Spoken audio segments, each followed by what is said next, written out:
Je suis ravie de vous retrouver pour ce premier point presse de l'année 2026. Et avant de commencer, permettez-moi, au nom du ministère, de vous adresser mes meilleurs vœux pour cette nouvelle année. 2026 s'ouvre devant nous avec de nouveaux défis. Nous sommes face à une dégradation du contexte stratégique. Donc informer, expliquer notre défense et partager l'action de nos armées est au cœur de notre mission. Une mission d'autant plus essentielle aujourd'hui. Nous commencerons avec un point sur les actualités du ministère des Armées et des anciens combattants. Nous poursuivrons ensuite avec le focus thématique. À ce titre, nous accueillons le lieutenant-colonel Julien Charpentier, chargé de la préparation opérationnelle interarmée au sein de l'état-major des armées. Il présentera un bilan et une mise en perspective de la participation française aux exercices OTAN en 2025. Le colonel Guillaume Vernet, porte-parole de l'état-major des armées, fera un point sur les opérations militaires françaises. Et enfin, à l'occasion du 400e anniversaire de la Marine nationale, le capitaine de frégate Arthur Fuseau, du cabinet du chef d'état-major de la Marine, reviendra sur les temps forts de cette année de célébration. Mais avant de débuter les actualités du ministère, je souhaite revenir sur une nouvelle douloureuse survenue fin 2025. Je souhaite rendre hommage au capitaine de frégate de réserve Yves Bousquet, décédé le 27 décembre. Il a été victime d'un malaise cardiaque alors qu'il était en transit vers une zone d'opération.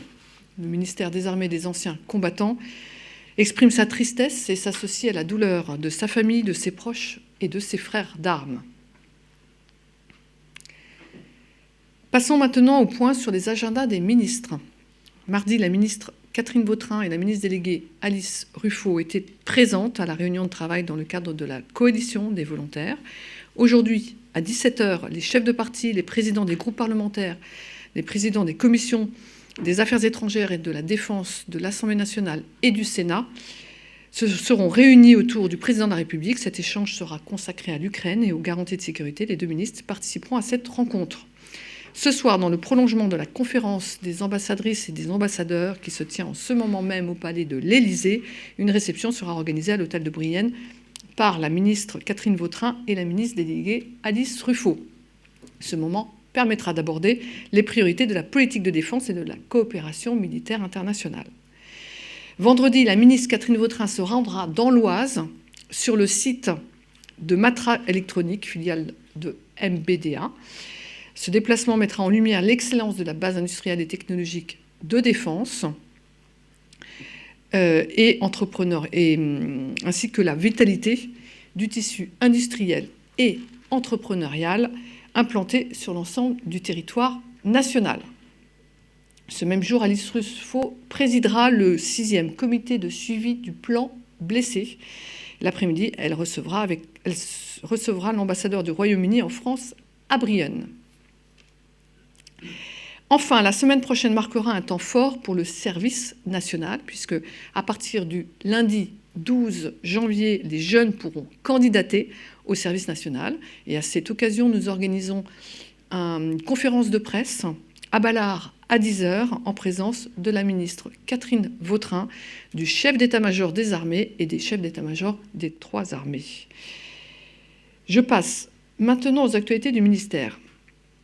Chaque année, la Direction générale de l'armement publie un calepin international des entreprises de défense. L'édition 2026 de ce document est disponible dès à présent sur le site du ministère. Ce calepin offre une vision synthétique des acteurs de la base industrielle et technologique de défense. Il rassemble les principales données issues de sources ouvertes sur une sélection de 70 entreprises choisis pour leurs activités industrielles dans le domaine de la défense. Je vous invite vivement à le consulter pour mieux comprendre les forces et les dynamiques de l'industrie de défense. Passons maintenant à une actualité sur le sujet de l'intelligence artificielle. Le 16 décembre, le ministre des Armées et des anciens combattants a notifié un accord cadre avec Mistral AI, l'un des leaders mondiaux en matière d'intelligence artificielle générative.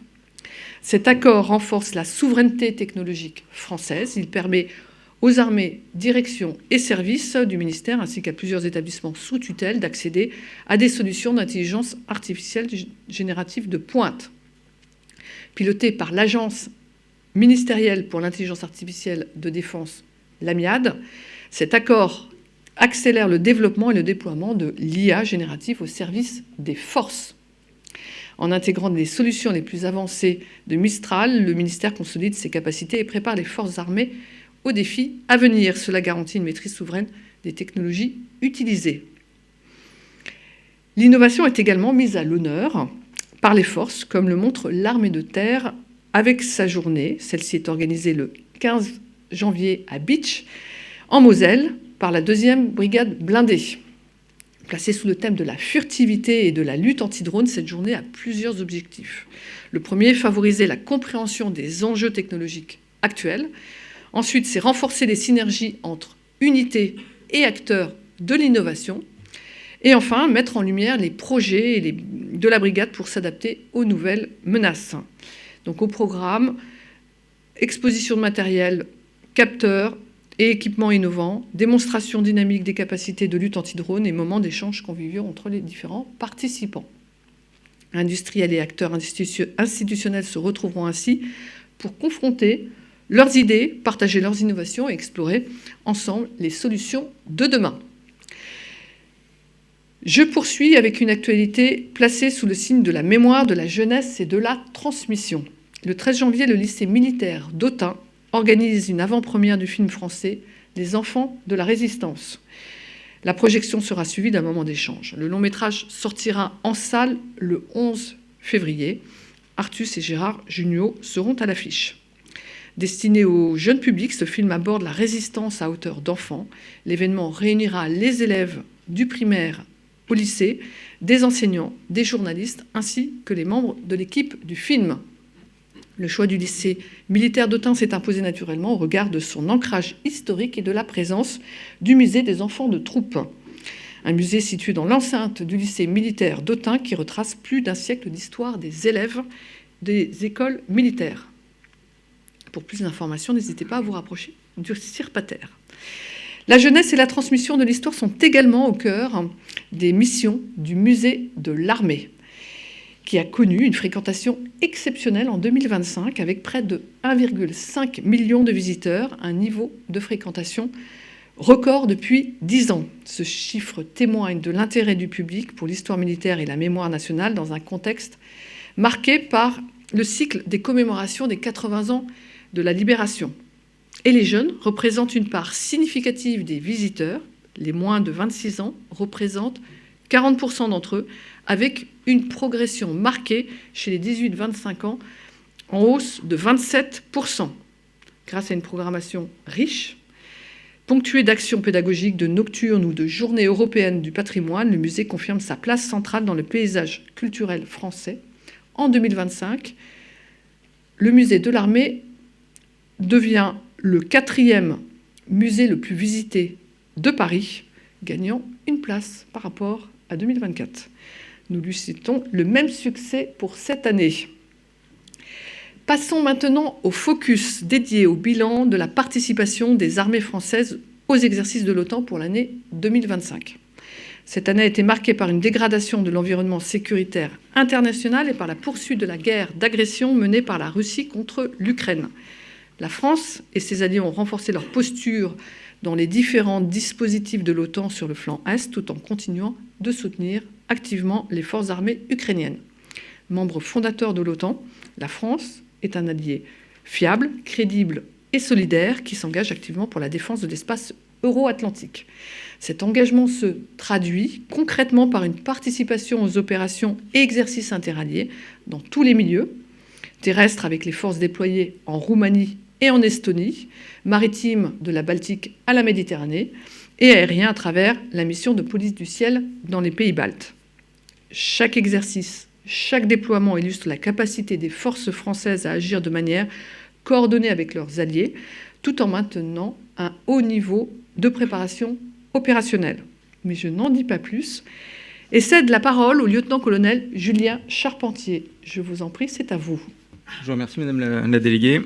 Bonjour à toutes et à tous. Avant d'exposer mon bilan, je souhaite vous présenter mes meilleurs vœux pour cette année 2026 qui sera sans aucun doute riche et dense pour la préparation opérationnelle des armées.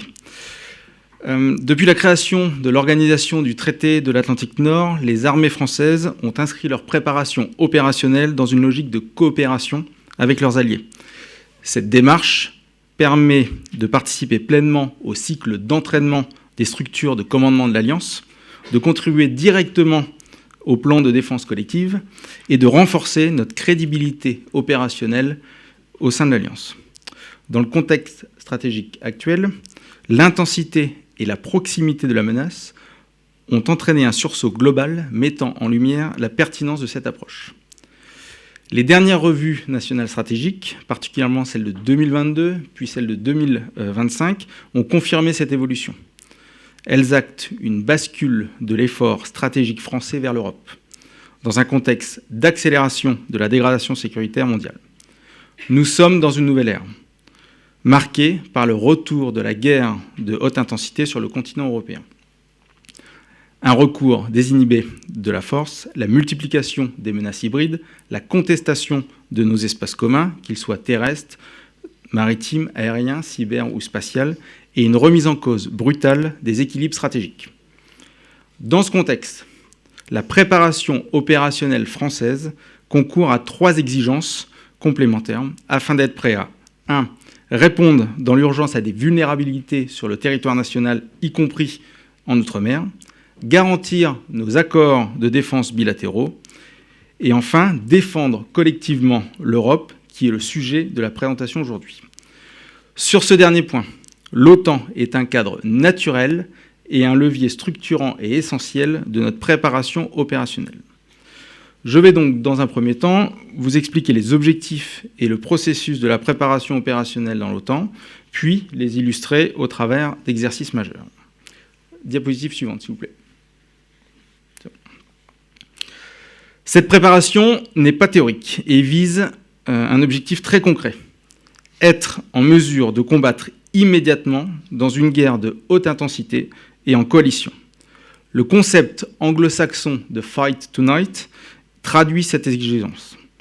Pour dissuader et défendre efficacement, les forces alliées de l'OTAN maintiennent un niveau élevé de préparation collective à la haute intensité. Cet objectif se traduit par des exercices réguliers, réalistes, exigeants, éprouvant les chaînes de commandement, les capacités logistiques, les systèmes d'armes et surtout l'aptitude à agir ensemble sans préavis. Pour comprendre cette réalité, il faut d'abord regarder comment s'organise concrètement la préparation opérationnelle au sein de l'OTAN. Celle-ci repose sur un cycle structuré, articulé autour de 2 grands types d'activités. Il est important de distinguer ces formats dont les objectifs sont différents mais complémentaires. D'un côté, les exercices organisés directement par l'OTAN, qui visent principalement l'entraînement de la chaîne de commandement de l'Alliance, la NATO Command Structure. Ils concernent l'ensemble des niveaux, du tactique au stratégique, et sont généralement conduits sous forme de simulation ou de jeu de guerre. Aussi essentiel que manœuvrer des forces sur le terrain, entraîner les états-majors permet d'accélérer la boucle décisionnelle, la boucle OODA, observer, orienter, décider, agir, et ainsi de prendre l'ascendant sur l'adversaire. En 2025, la France a activement participé à une 50aine d'exercices de ce type sur les 200 organisés par l'OTAN, en mobilisant ses militaires intégrés dans les structures de l'OTAN et aussi les états-majors nationaux. Ces entraînements contribuent directement à la crédibilité de notre posture et à notre aptitude à assumer les responsabilités de premier plan au sein de l'Alliance. Parallèlement, des exercices bilatéraux ou multilatéraux déclarés à l'OTAN s'appuient sur des forces déployées sur le terrain, au niveau tactique. Les exercices bilatéraux permettent de renforcer la coopération avec un partenaire précis, d'approfondir une relation opérationnelle et de travailler des scénarios ciblés. Les exercices multinationaux réunissent plusieurs alliés autour d'intérêts opérationnels communs, souvent dans des environnements régionaux spécifiques. Ces exercices participent pleinement au renforcement du pilier européen de l'Alliance et contribuent aux objectifs de dissuasion et de défense collective de l'Alliance. En 2025, environ 60% de la préparation opérationnelle interarmée française s'est ainsi concentrée en Europe, contre 40% en 2024. Cette évolution est appelée à se stabiliser à l'avenir, incarnant le pivot géographique européen. Diapositive suivante, s'il vous plaît. Les armées sont au quotidien et toute l'année engagées dans l'exercice en Europe. Sur cette diapositive se trouve un échantillon des exercices en Europe sur la centaine réalisés en 2025. Cette carte illustre la diversité des entraînements menés, tous milieux confondus. Bleu foncé, vous retrouverez les exercices à dominante maritime, bleu clair, dominante aérienne, et vert à dominante terrestre, ainsi que les nations cadres qui sont illustrées par les différents drapeaux.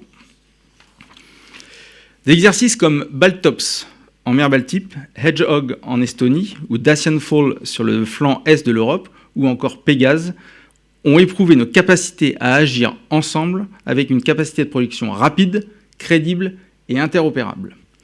Ces entraînements exigeants et réalistes permettent ainsi d'identifier des axes d'amélioration par le retour d'expérience.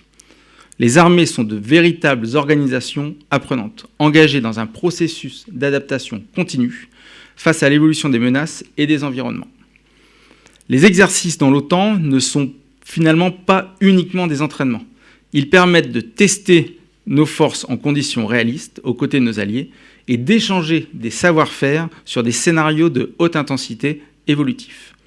Ils produisent des retours d'expérience très concrets qui servent à améliorer nos modes d'action, notre organisation et nos équipements. Les manœuvres conduites en Europe du Nord, comme on peut le voir sur cette carte, renforcées depuis l'intégration de la Suède et de la Finlande dans l'OTAN, en sont un exemple concret. En Norvège, certains retours d'expérience soulignent la difficulté pour un soldat d'utiliser des outils numériques lorsque les conditions météorologiques empêchent de retirer ses gants même quelques secondes. Ces enseignements contribuent directement à améliorer les équipements du combattant. Ce type de contrainte, loin d'être anecdotique, participe directement à l'endurcissement et à la rusticité de nos forces et nous permet d'apprendre de nos partenaires. Certains domaines font l'objet d'exercices spécifiques, comme Formidable Shield, que vous pouvez voir au large de l'Écosse, permettant de tester en multinational l'intégration des capacités de défense aérienne et antimissiles, créant ainsi de véritables bulles de protection collective. Ces entraînements contribuent à un objectif central, renforcer l'interopérabilité et l'efficacité opérationnelle. Car l'une des réalités majeures du combat moderne est simple. Aucune armée ne peut conduire seule une opération de haute intensité durable. La France l'a pleinement intégrée, tout en veillant à préserver son autonomie d'appréciation et d'action. Comme le rappelle le chef d'état-major des armées, un conflit de haute intensité se gagnera en coalition. La capacité à agir ensemble n'est pas une option, c'est une condition de succès. L'interopérabilité, elle ne se limite pas à la compatibilité technique des systèmes, elle englobe la capacité à penser, planifier et agir ensemble, sans friction, en maintenant un tempo élevé. Elle repose sur 3 piliers qui alimentent notre doctrine nationale, nos écoles de formation, nos unités et nos états-majors. Le premier est technique, compatibilité des systèmes, échange sécurisé de données, intégration dans les réseaux de communication. Des exercices comme Formidable Shield et Ramstein Flag aux Pays-Bas illustrent cette dimension avec le partage en temps réel de la situation aérienne et la coordination des effets. Le deuxième pilier est tactique, procédures communes, communication normalisée, manœuvres conjointes. L'exercice comme Polaris en France, Joint Viking en Norvège ou Mare Aperto en Italie valident l'interopérabilité dans la manœuvre du nord au sud de l'Europe. Enfin, le troisième pilier est culturel. Il exige une culture commune, la maîtrise des standards OTAN et la compréhension commune des modes d'action alliés. Les séries d'exercices Warfighter, concernant l'entraînement de niveau divisionnaire de l'armée de terre, ou Loyal Leda pour l'entraînement du niveau de corps d'armée, sont fondamentales pour planifier et conduire des opérations sous commandement multinational. À cela s'ajoute le durcissement des entraînements. Comme l'a rappelé le chef d'état-major des armées, la guerre sera plus dure que ce que nous avons connu depuis des décennies. Il faut s'y préparer maintenant. Cela implique d'entraîner toute la chaîne de décision, y compris le niveau politico-militaire, à travers des exercices de gestion de crise, comme les Crisis Management Exercise, ou CMX, conduits directement par le siège de l'OTAN pour traiter une crise complexe. Il s'agit aussi de prouver notre capacité à durer avec des chaînes logistiques sous pression dans un contexte de mobilité militaire contraint. Des exercices comme Dacian Fall, qui s'est déroulé au mois de novembre, ou Hestia ont permis de travailler les rôles de nation de transit nation, et de soutien par la nation hôte, Host Nation Support pour l'OTAN, devenu essentiel dans l'hypothèse d'un engagement majeur.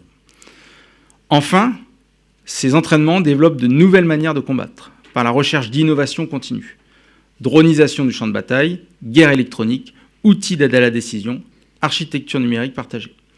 Des exercices comme CWIX, Coalition Warrior Interoperability Exercise, qui rassemblent à la fois les acteurs opérationnels, mais aussi les acteurs industriels, expérimentent des solutions innovantes interopérables, intégrant intelligence artificielle, partage de données, tout en restant compatibles avec les standards de l'OTAN. Les perspectives à court et moyen terme confirment cette dynamique d'intensification. La prise d'alerte par la France en 2026 de la force de réaction rapide de l'Alliance, ou Allied Reaction Force, pour les composantes aériennes et terrestres, impose un cycle de certification exigeant, avec des exercices annuels comme Steadfast Dagger et Steadfast Dart, pilotés directement par SHAPE, ou en 2027, Steadfast Defender, qui sera l'exercice majeur de l'OTAN. Ces évolutions s'inscrivent pleinement dans la vision portée par le commandement stratégique de l'OTAN pour la transformation, SACTI, qui rappelle que l'Alliance dispose de 3 à 4 ans pour renforcer ses capacités face à une menace accrue. Modernisation, interopérabilité, réarmement et défense collective doivent avancer de concert et les exercices constituent le principal vecteur de cette transformation. Dans ce paysage, l'exercice Orion 26 occupe une place particulière. Cet exercice triennal majeur des armées vise à renforcer la préparation opérationnelle interarmée et interalliée dans un scénario de haute intensité, tout en intégrant les dimensions interministérielles de la gestion de crise sur le territoire national. Bien qu'il ne soit pas à proprement parler un exercice de l'OTAN, mais bien déclaré auprès d'elle, Orion 26 intégrera de nombreux alliés et des cellules réponses des états-majors de l'OTAN, renforçant ainsi notre interopérabilité et notre capacité à assumer un rôle de nation cadre. Un prochain point presse dédié abordera les spécificités de cet exercice majeur. Mesdames, Messieurs, en 2025 et 2026, la préparation opérationnelle des armées françaises s'inscrit clairement dans une dynamique d'intégration renforcée au sein de l'OTAN, au service du renforcement de nos capacités nationales. Cette préparation collective, intense et durcie, constitue le fondement de notre crédibilité, de notre résilience et de notre efficacité. Comme l'a rappelé le général Mandon, personne ne nous fera de cadeau, nous devons prouver par des faits que nous sommes prêts. Dans un monde incertain, marqué par le retour possible de conflits majeurs, cette exigence n'est pas une option, elle est une responsabilité. Voilà les faits et orientations que je souhaitais porter à votre connaissance. Je serai ravi d'échanger avec vous à travers vos questions. Bonjour, Mathieu Rabéchaud, AFP. Avec quelle anticipation se détermine la participation de la France à tel ou tel exercice de l'OTAN? Et vous mentionniez la participation à une 50aine d'exercices sur les 200 de l'OTAN. Qu'est-ce qui fait que vous choisissez la participation à tel exercice et pas celui-là? Selon quels critères? Alors l'OTAN a un cycle de préparation assez cadré. Aujourd'hui, en 2025-26, on commence à planifier l'exercice à 1, 2, 3, 4 ans. Quand je dis qu'on a participé activement à 50 exercices sur les 200, il faut savoir qu'au travers de nos insérés dans les structures de l'OTAN, finalement, on participe quasiment à tous les exercices. Quand je dis activement sur les 50, c'est qu'on engage nos états-majors nationaux ou des structures nationales sur ces exercices. On n'engage pas des structures nationales sur tous les exercices, parce que les objectifs d'entraînement n'amènent pas à cet engagement. Voilà. Donc ce cycle, il est assez important. Aujourd'hui, on regarde déjà pour 2029-2030 sur la planification des exercices de l'OTAN. Jusqu'à quel délai le scénario de l'exercice est-il amendable? Autrement dit, quelle est la réactivité par rapport à ce que vous pouvez observer dans la conflictualité? Pouvez-vous modifier le scénario de l'exercice? C'est l'importance du retour d'expérience, mais aussi de la prospective qu'on peut faire, aussi les travaux de prospective.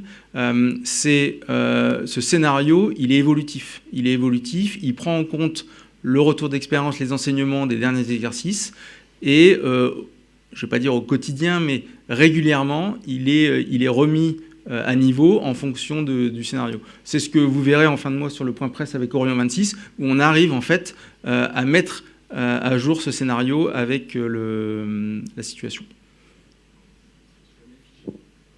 on a toujours un cadre qui est figé, mais avec cette agilité en fait au sein de ce cadre, on définit des objectifs d'entraînement en premier, qu'est-ce qu'on veut entraîner, et ensuite c'est ce qui permet de définir ce cadre, et dans ce cadre, en fait, le scénario est assez agile. Bonjour, Aude Leroy, indépendante. Globalement, sur la cinquantaine d'exercices, combien de PAX sont mobilisés? Est-ce que vous avez une fourchette ou un chiffre précis? Je ne peux pas vous donner de chiffres sur ces 50 exercices parce qu'il y a des exercices qui vont engager une dizaine de militaires français. C'est vraiment en fonction des objectifs, ce que je disais juste avant, des objectifs de l'exercice. Le principe de ces exercices qui entraînent la structure de commandement de l'OTAN, donc la NATO Command Structure, c'est bien d'entraîner les interactions entre ces structures de commandement et les structures nationales. Donc c'est pour ça qu'on ne fait pas les 200 parce que tous les exercices ne demandent pas ces interactions avec nos structures nationales. Et puis sur l'engagement français sur ces exercices, ça peut aller de quelques personnes à des entités ou des commandements complets qui seront engagés. Bonjour, Franck-Alexandre RFI. À quelle vitesse les rétextes sont-ils pris en compte après les exercices? Par exemple, sur Dacian Fall, on avait vu qu'il y avait un certain nombre de recommandations concernant le transport logistique en Europe, passage de frontières, etc. Est-ce que c'est déjà intégré Est-ce que les règles ont été modifiées ou à partir de quand elles sont modifiées? On est une organisation apprenante, on prend en compte tous ces enseignements et l'objectif, c'est dès les prochains exercices de les mettre en œuvre. Ensuite, il y a des enseignements qui demandent des travaux supplémentaires au niveau de l'OTAN, donc entre alliés. Par exemple, vous parliez de mobilité au sein de l'Europe. Ça, c'est des travaux supplémentaires qui sont menés par l'OTAN. Quand on peut voir sur Dacian Fall, nous, ce qu'on a mis en place, c'est une logistique multimodale, avec notamment le fluvial qu'on a mis en place pour une des premières fois. Et donc c'est là où on va chercher le rétexte, nous, au sein des armées, en disant est-ce que ça a fonctionné, est-ce que ça n'a pas fonctionné, et dès les prochains exercices ou dès les prochains déploiements, eh ben, les mettre en place au plus vite. Voilà. C'est un cycle qui est assez réactif en fait. Oui, Madame la déléguée, une question audio de la part de Monsieur Barotte pour Le Figaro. Pouvez-vous nous dire à combien d'exercices de l'OTAN la France participait-elle en moyenne avant 2022 ? Alors, je n'ai pas de chiffres avant 2022. Mes chiffres remontent à 2024. 2024, donc on était à peu près à 40% de notre préparation opérationnelle qui était réalisée en Europe. Voilà. Aujourd'hui, on est à 60%. Ça va se stabiliser, comme je disais. Mais pour 2022, je n'ai pas les chiffres. Bonjour, Christophe Vignon pour le magazine Airfan. Deux petites questions rapides. La première question, bien sûr, c'est vous avez donc bien sûr évoqué 50 exercices dont la France est partenaire majeur sur les 200 de l'OTAN pour 2025. Quelle est donc la tendance pour 2026? Deuxième petite question, comment sont budgétés ces différents exercices? Est-ce que chaque pays va payer une quote-part? Voilà. Merci de ces précisions. Pour la première partie de question, la tendance, ce que je disais, se stabilise en fait. On aura, j'ai pas les chiffres aujourd'hui, mais en termes de volume, on va être sur le même volume. Sachant que 2026, c'est ce qui vous sera expliqué à la fin du mois, c'est Orion 26 qui va aussi conduire un peu la préparation opérationnelle des armées. Donc on a un budget en fait qui est alloué sur la préparation opérationnelle. Chaque armée en fait identifie ses exercices. Et il faut savoir aussi que, par exemple, pour l'ARF 26, nos états-majors, par exemple l'état-major de la 3e division va participer à l'ARF 26. Et donc dans ce cadre-là, la certification, le déploiement de cet état-major est pris en compte budgétairement par l'OTAN en fait. Donc on a des leviers financiers qui sont pris par l'OTAN. Et ensuite, tous les exercices bilatéraux, multilatéraux que je vous ai décrits pendant ma présentation, donc ça reste du budget alloué aux armées. Voilà. On va passer maintenant au point sur les opérations militaires françaises avec le colonel Guillaume Vernet, porte-parole de l'état-major des armées. Merci Madame la Directrice, bonjour à toutes et à tous et permettez-moi pour commencer de vous présenter tous mes vœux pour cette nouvelle année. Et on commence ce tour d'horizon des opérations traditionnellement avec l'Europe où la France poursuit son engagement sur le flanc oriental de l'Alliance en coopération avec ses partenaires. Alors tout d'abord avec l'Estonie, où le sous-groupement tactique interarmes, le SGTIA, intégré au bataillon multinational de l'OTAN, a réalisé un exercice de combat de tranchées mobilisant la compagnie d'infanterie, la section génie et le groupe d'observation artillerie. La séquence a simulé une manœuvre offensive coordonnée allant de la reconnaissance par drone à la prise d'un objectif retranché. Ce type d'exercice permet d'éprouver les capacités de commandement, de coordination et d'intégration des feux dans le cadre spécifique du combat de tranchées. En parallèle, la section génie du SGTIA a réalisé un entraînement sur le tir d'explosifs, permettant de parfaire la maîtrise des procédés de démolition par l'analyse des effets de différentes charges spéciales. On passe maintenant à la Roumanie, où le 2 janvier, les militaires belges et français du bataillon multinational s'exercent au combat en zone urbaine et à l'engagement en espace clos. Les unités ont pu démontrer leur savoir-faire dans l'effraction par explosifs et la prise de bâtiments. Les troupes débarquées ont bénéficié d'un appui de véhicules blindés d'infanterie belges et français lors de leur progression. Organisés sur plusieurs jours dans un village de combat, ces exercices conjoints permettent une mise en situation extrêmement réaliste dans des conditions de travail exigeantes. Passons à la Pologne, où les armées françaises poursuivent activement leur contribution à la mission EUMAM de formation aux armées ukrainiennes. Les stages de reconnaissance de formation de chefs de groupe de combat d'infanterie et de Basic Recruit Training se sont clôturés fin décembre. En parallèle, depuis le 20 décembre, une préparation opérationnelle est conduite au profit d'environ 200 militaires. Elle inclut notamment des séances de tir à l'armement individuel et collectif, du combat d'infanterie, du combat et du tir en tranchée. Un accent particulier est mis sur le maniement de drones et la lutte anti-drone dans des situations tactiques au plus près de la réalité du champ de bataille. On passe en Méditerranée orientale, puisque dans la zone proche et Moyen-Orient, depuis le 6 décembre, un avion Atlantique 2 opère depuis Héraclion, en Crète, pour y mener des missions de surveillance maritime. Son déploiement permet à la France d'assurer une présence soutenue dans la zone, cette zone qui est aux forts enjeux stratégiques et qui contribue à notre appréciation autonome de situation. Au Liban, maintenant, la France continue d'œuvrer pour le maintien de la paix et de la stabilité du pays, notamment par des actions de partenariat militaire opérationnel. La 7e section d'infanterie des FAL, rattachée à la 7e brigade motorisée, a récemment achevé un mois de formation intensive à Salier. Dans le cadre d'un exercice bilatéral, 2 sections d'infanterie accompagnées de la section reconnaissance et du poste de commandement du régiment français ont déployé leurs forces en VAB et en Humvee en terrain libre. Les 2 sections, chacune intégrant un groupe de combat français, ont mené des entraînements à la saisie d'objectifs de nuit. 2 phases de tir réels ont également été réalisées, renforçant les compétences opérationnelles des participants. En parallèle, une équipe de tireurs d'élite français a mené des séances de tir conjointes avec les tireurs du régiment commando libanais. Ce travail commun sur les procédures et les équipements a permis un échange approfondi de compétences entre les 2 forces. Par ailleurs, une formation spécifique à l'emploi de drones a été dispensée aux télépilotes libanais afin d'optimiser l'utilisation tactique de ces capacités. Enfin, le détachement français s'est rendu à l'Institut des sous-officiers de Baalbek pour former une promotion d'élèves sous-officiers aux techniques de combat en zone urbaine au niveau du trinôme et du groupe. Toujours au Proche et au Moyen-Orient, la France est engagée dans la lutte contre la résurgence de l'État islamique. Dans la soirée du 3 janvier 2026, les avions français, en coordination avec l'allié britannique, ont mené des frappes aériennes contre des positions de Daesh en Syrie. Cette opération a permis la destruction de plusieurs objectifs militaires employés par le groupe terroriste.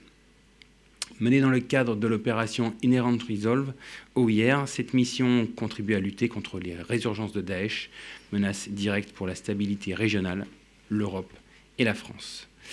Dans le Golfe arabo-persique, maintenant, la France engage une frégate pour contribuer à la surveillance et à la sécurisation maritime. Cet engagement continu de la France atteste de son attachement aux droits de la mer et à la liberté de navigation. Dans la Corne de l'Afrique, maintenant, la France s'engage aux côtés de Djibouti dans le cadre du traité de coopération en matière de défense, le TCMD. Du 14 au 18 décembre, des personnels de la gendarmerie nationale djiboutienne, de l'académie militaire interarmée et du bataillon commando parachutiste ont suivi un stage d'aguerrissement encadré par les instructeurs du centre d'entraînement au combat et d'aguerrissement en milieu désertique, le CECAD. Cette formation a porté sur la survie en milieu aride, le combat au corps à corps et l'endurcissement par l'intermédiaire de marches d'infiltration, de parcours d'audace, renforçant la résilience physique et morale des stagiaires. Plus à l'ouest maintenant et toujours en Afrique, les forces armées françaises s'engagent au profit de la stabilité régionale en lien avec leurs partenaires. Au Gabon, du 1er au 19 décembre 2025, un détachement de fusiliers marins français a mené une formation d'une durée de 3 semaines. Ce stage à destination d'une trentaine de fusiliers marins gabonais portait spécifiquement sur les savoir-faire liés à la maîtrise d'une embarcation et de ses occupants. Comprenant un entraînement à l'embarquement à bord d'un bâtiment, ce qu'on appelle le boarding, des investigations et des fouilles, cette formation exigeante participe directement au renforcement de la souveraineté du Gabon sur son espace maritime. On dirige à présent dans la zone Indo-Pacifique et notamment en Polynésie française où un bâtiment de soutien et d'assistance outre-mer, un BSAOM, a appareillé le 3 janvier pour la mission Lagon 26 dans l'archipel des îles de la Société. Cette mission de souveraineté permet l'actualisation des sites de plageage afin de garantir la capacité des forces armées en Polynésie française à acheminer des moyens logistiques et à soutenir les populations en cas de crise, notamment pendant la saison cyclonique. Le BSAOM permet également le déploiement d'un détachement de la gendarmerie maritime et de sa vedette, renforçant ainsi la sécurité et la surveillance des îles sous le vent. Dès le premier jour, une patrouille a donné lieu à 6 contrôles, témoignant de l'engagement des armées françaises pour la stabilité régionale. En parallèle, un patrouilleur outre-mer est déployé dans le cadre de l'opération 365 de la Fishery Forum Agency, visant à lutter contre la pêche illégale, non déclarée et non réglementée, l'INN. Ce patrouilleur est soutenu par un Falcon 50 dont les capacités de détection permettent d'orienter les recherches. Cette action joue un rôle central dans la protection des ressources tonnières au bénéfice des États insulaires du Pacifique. En outre, l'engagement des unités françaises dans cette opération renforce la coopération avec les partenaires régionaux et permet d'affirmer le rôle de la France comme puissance militaire engagée pour la sécurité maritime et la souveraineté des États insulaires du Pacifique.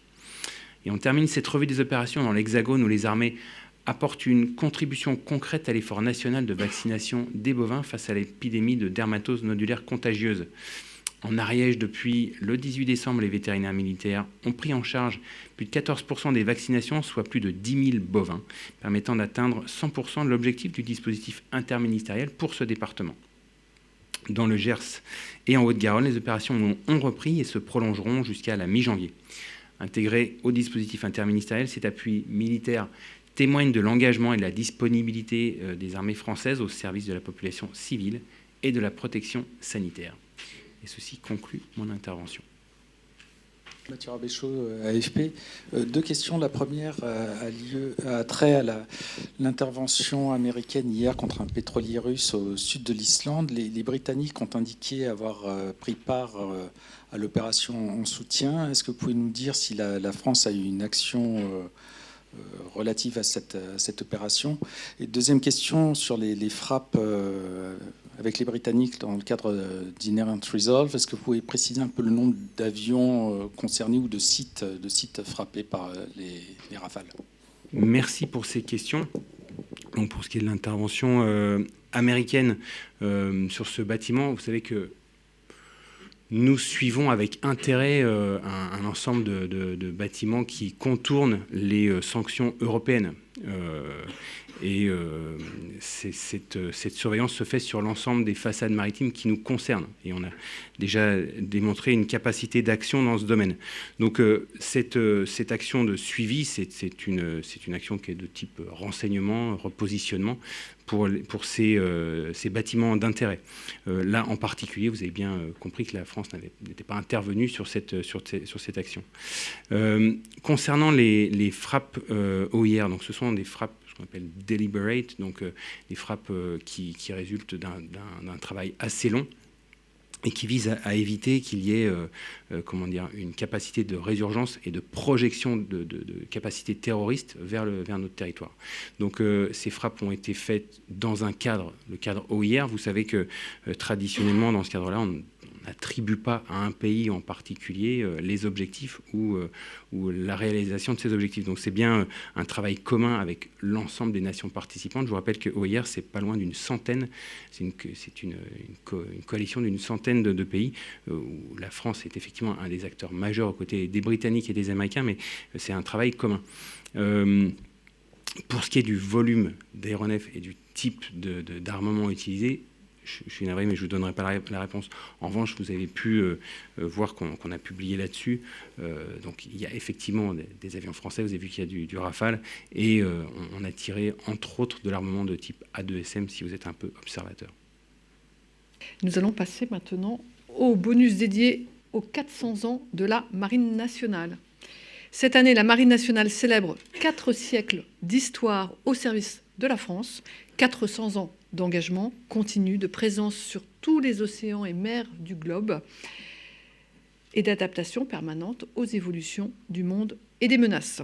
C'est en 1626, sous l'impulsion du cardinal de Richelieu, que la France se dote pour la première fois d'une marine structurée, pensée comme un outil stratégique au service de l'État. Dès l'origine, la marine a pour mission de défendre les intérêts français, d'affirmer la souveraineté nationale et donc contribuer au rayonnement du pays. Au fil des siècles, la marine a accompagné toutes les grandes pages de notre histoire. Elle a su évoluer en permanence, intégrant les innovations technologiques et s'adaptant aux nouvelles menaces. Célébrer les 400 ans de la marine nationale, c'est avant tout rendre hommage aux femmes et aux hommes qui la servent. Près de 40 000 marins sont engagés au quotidien, souvent loin de leurs proches. Mais c'est aussi et surtout se tourner vers l'avenir, à l'heure des tensions internationales et des nouveaux défis maritimes. C'est enfin rappeler le rôle essentiel joué par la Marine nationale pour assurer notre protection. Mais je n'en dis pas plus et je laisse maintenant la parole au capitaine de frégate Arthur Fuseau. Commandant, c'est à vous. Merci, Madame la déléguée. Bonjour à tous, et moi aussi, avant de commencer, je vous souhaite une très belle année 2026. Et puisque la marine est nationale et qu'elle fête cette année ses 400 ans, eh bien nous vous invitons formellement à venir célébrer avec nous ce quadricentenaire. Vous l'avez dit, Madame la déléguée, en 1626, le cardinal de Richelieu fondait une marine qui était unifiée, et c'est sous ce format qu'on connaît la marine d'aujourd'hui. Voilà pourquoi nous considérons que c'est effectivement notre acte de naissance, 1626, c'était sous Louis XIII, et donc nous avons, au sens propre, 400 ans. C'est une marine qui est sur tous les océans. Autrement dit, c'est une marine mondiale, et c'est le fruit de l'héritage de l'histoire, mais aussi de la géographie. La géographie de la France qui est ultramarine. Et ce côté mondial, en fait, c'est assez unique en Europe, et presque unique dans le monde. Donc c'est important de le signifier, et voilà pourquoi nous l'avons mis dans la devise de nos 400 ans. Enfin, donc la marine vous protège. Elle protège de différentes manières. La première, c'est évidemment, elle est porteuse de la dissuasion nucléaire. Ensuite, elle protège la plupart de nos approvisionnements maritimes, numériques, avec ses frégates, etc. Ensuite, elle protège de tous les problèmes de trafic illicite qui existent en mer. Elle protège l'environnement.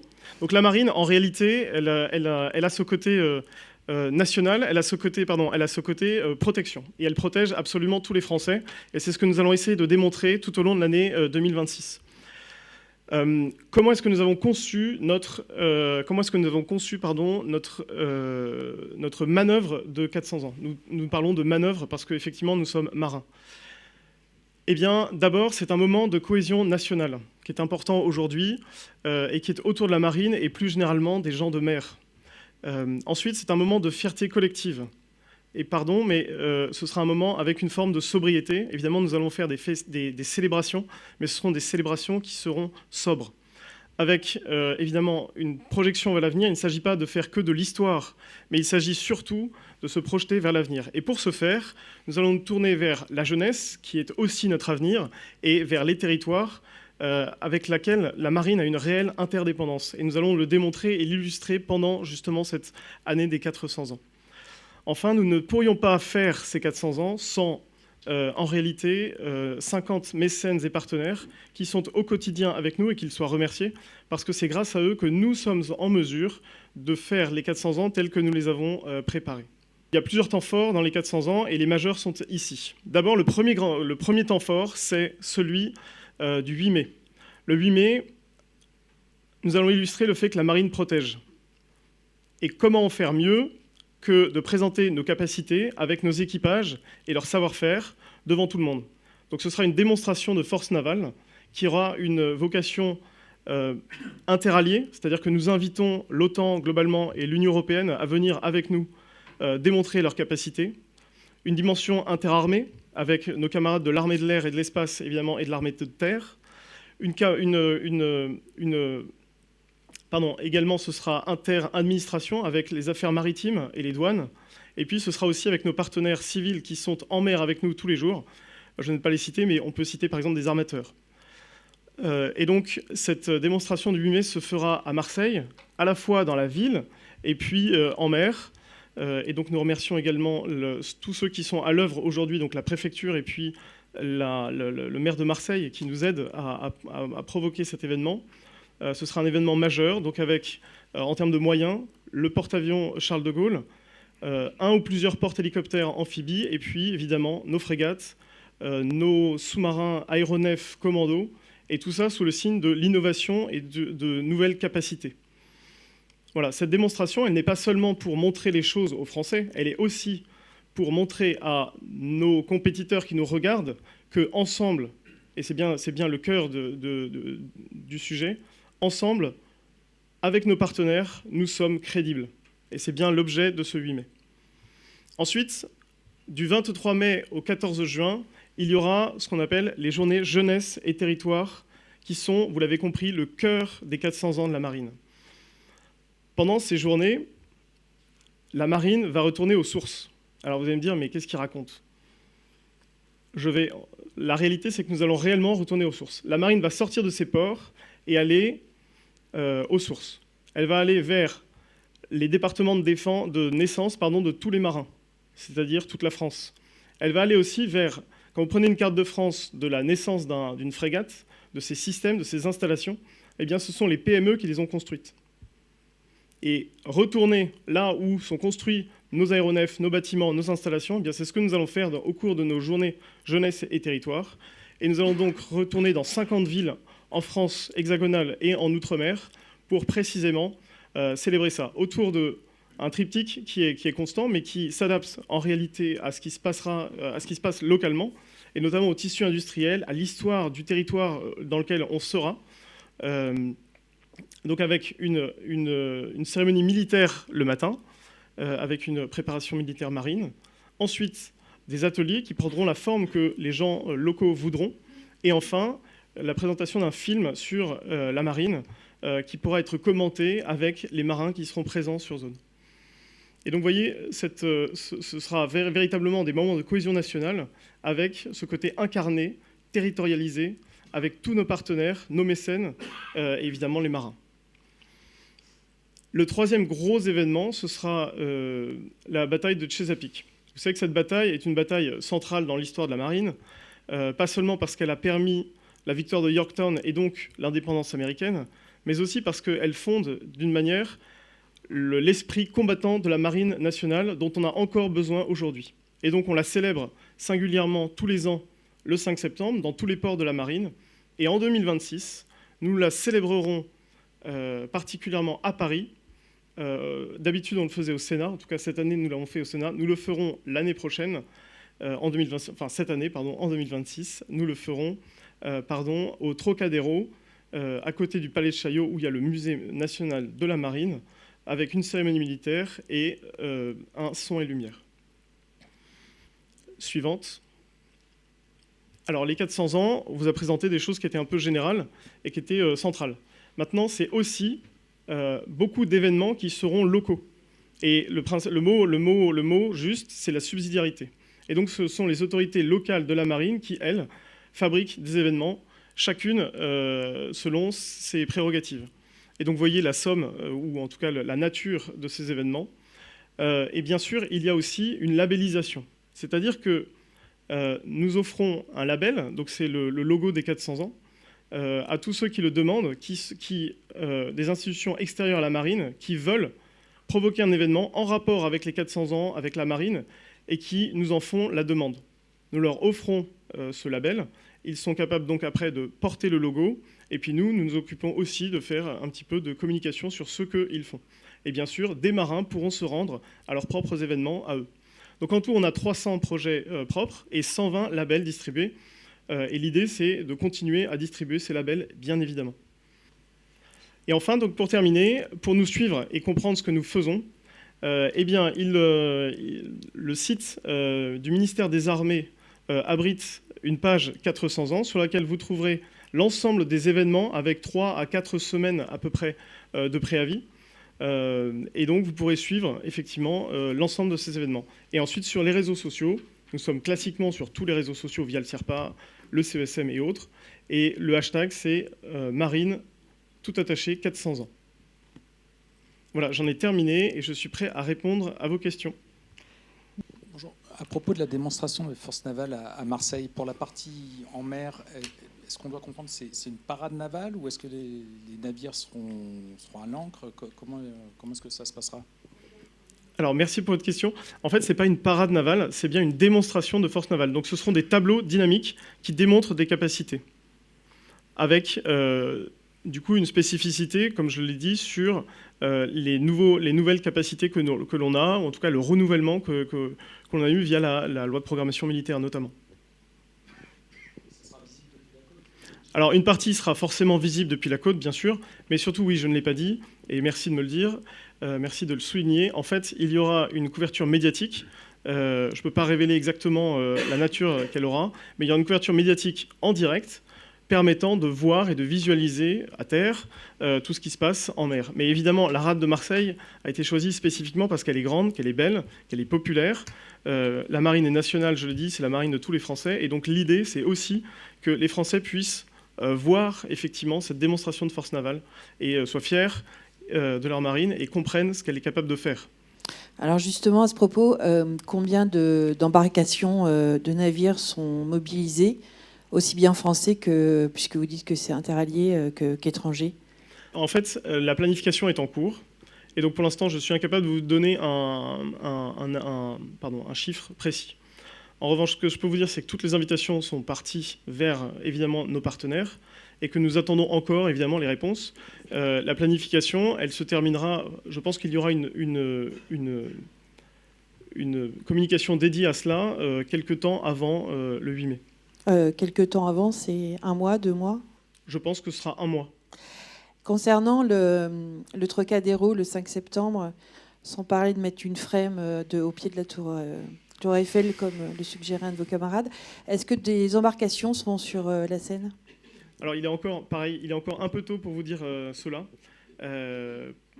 parce que la planification est quand même assez lointain. Mais a priori, je ne pense pas. Commandant, bonjour, Christophe Villon pour le magazine Air Fan. Petite précision sur la manœuvre à Marseille.